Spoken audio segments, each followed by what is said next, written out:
বর্তমান সময়ে জনপ্রিয় রোমান্টিক জুটি নিলয় আলমগীর ও আয়েশা খান। দিন দিন বাংলা নাটকের জনপ্রিয়তা বেড়ে চলেছে, সেই ধারাবাহিকতায় আবারও নতুন নাটক নিয়ে হাজির হয়েছেন জনপ্রিয় এই জুটি।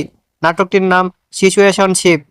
এনার্কিতে অভিনয় করছেন বর্তমান সময়ের আলোচিত অভিনেতা নিলয় আলমগীর ও আলোচিত অভিনেত্রী আয়েশা খান। এই নাটকটি রচনা ও পরিচালনা করেন প্রীতি দত্ত। নাটকটি খুব শীঘ্রই এনটিভির পর্দায় দেখতে পারবেন। আপনারা দেখতে চাইলে অবশ্যই এনটিভির পর্দায় চোখ রাখুন এবং নিয়মিত নতুন নতুন নাটকের আপডেট পেতে হলে চ্যানেলটিকে সাবস্ক্রাইব করে রাখুন। পরবর্তী ভিডিওর জন্য অপেক্ষা করুন।